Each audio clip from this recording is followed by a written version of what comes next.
ನಿಮಿಷದಲ್ಲಿ ಆರೋಗ್ಯ ನಿಮ್ಮ ನಿಸರ್ಗ ಮನೆ ಶಿರಸಿ ಯೂಟ್ಯೂಬ್ ಚಾನೆಲ್ನಲ್ಲಿ. ಎಲ್ಲರಿಗೂ ನಮಸ್ಕಾರ. ನಾನು ಡಾಕ್ಟರ್ ವೆಂಕಟೇಶ್ ಗಾಂವ್ಕರ್, ವೇದ ವೆಲ್ನೆಸ್ ಸೆಂಟರ್, ನಿಸರ್ಗ ಮನೆ ಶಿರಸಿ ಆಯುರ್ವೇದ ವೈದ್ಯ. ವೀಕ್ಷಕರೇ, ಮೂಲವ್ಯಾಧಿ ಸಮಸ್ಯೆ ಎಷ್ಟೋ ಜನರನ್ನ ಕಾಡ್ತಾ ಇದೆ.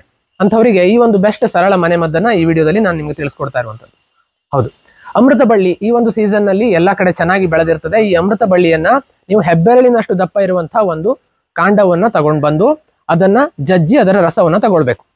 ಸೊ 3 ಚಮಚದಷ್ಟು ಅಮೃತ ಬಳ್ಳಿ ರಸವನ್ನ 1 ಲೋಟದಷ್ಟು ಕಡೆದ ಮಜ್ಜಿಗೆಗೆ ಹಾಕೊಂಡು ದಿನಕ್ಕೆ 2 ಬಾರಿ ಆಹಾರದ ಮೊದಲು ಸೇವಿಸಬೇಕು.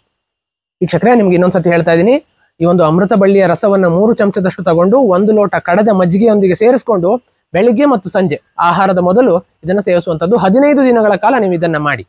ಅದು ಗಡ್ಡೆ ಮೂಲವ್ಯಾಧಿ ಆಗಿರ್ಲಿ ಅಥವಾ ಸ್ವಲ್ಪ ರಕ್ತ ಬೀಳ್ತಾ ಇದ್ರೂ ಕೂಡ ಇದು ನಿಮಗೆ ಪರಿಹಾರವನ್ನು ಉಂಟು ಮಾಡಿಕೊಡ್ತದೆ.